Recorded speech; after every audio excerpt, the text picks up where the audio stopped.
I'd like to call on Amy Schneider to testify.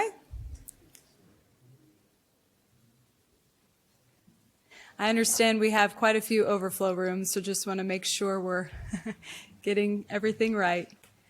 Good morning, Amy. Welcome to committee. Thank you. Chairperson Manchester, Vice Chair Catrona, Ranking Member Denson, and members of the House Families, Aging, and Human Services Committee, thank you for allowing me to testify today. My name's Amy Schneider, and my pronouns are she, her. I'm proud to be a native of Ohio, born and raised in the Five Oaks neighborhood of Dayton, and a graduate of Corpus Christi Elementary, Chaminade Julienne High School, and the University of Dayton. Go Flyers. This year, I also became a Jeopardy champion. But most importantly for this hearing, I am a trans woman. I'm here today because I'm strongly opposed to House Bill 454, banning gender-affirming health care for minors. I believe that this bill would have devastating consequences for Ohio's children, but let me be clear that I'm not here to demonize supporters of this bill or to claim that they want children to be harmed. I truly believe that all of us here have the same goal, to keep Ohio's children safe and healthy.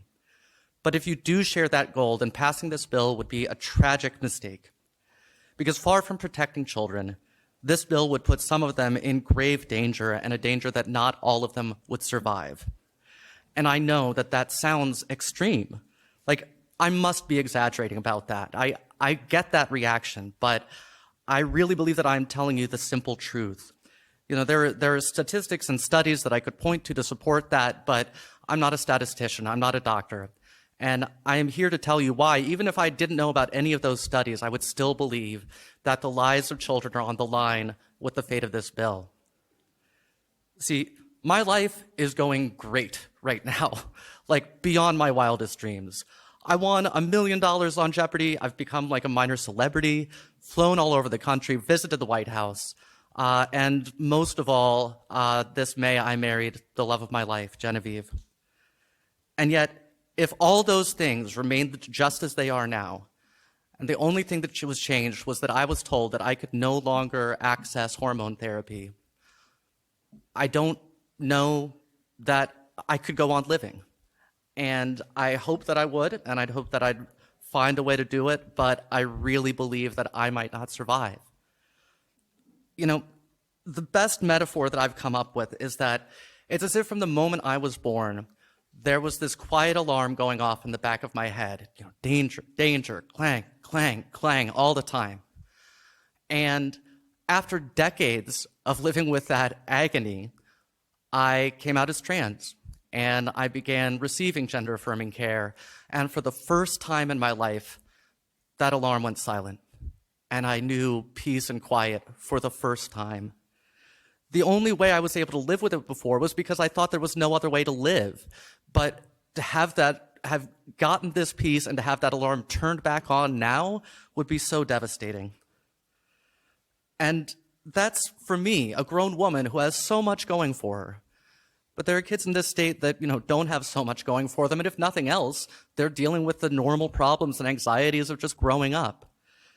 But they have achieved that same peace. They have had that alarm bell silenced for them because of the health care that they have been able to receive.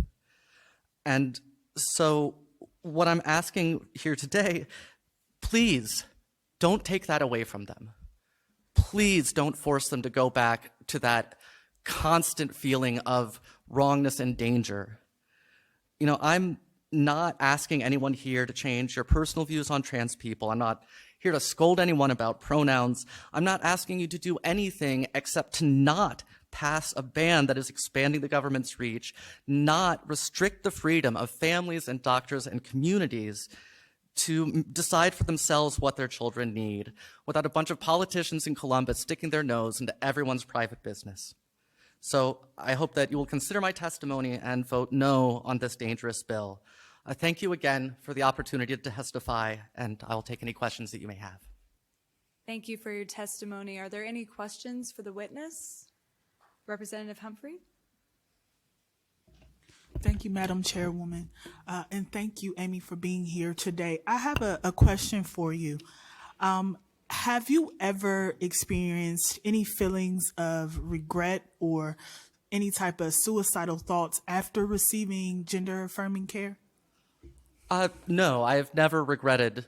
I've never regretted receiving it. It has been the best, honestly, the best thing that has happened in my life. It has improved my life in ways that I didn't know was going to going in. I have learned who I am, and I wouldn't be here today if I hadn't gotten that. I wouldn't have been successful on Jeopardy. I wouldn't have any of the things that are going for me right now if I hadn't received this care. Follow up? Thank you again, Madam Chairwoman. The follow-up question to you, Amy, is about how long have you been receiving gender affirming care? About 5 years. Yeah. Yeah. Are there any additional questions for the witness? Seeing none, thank you very much for coming in today. Thank you.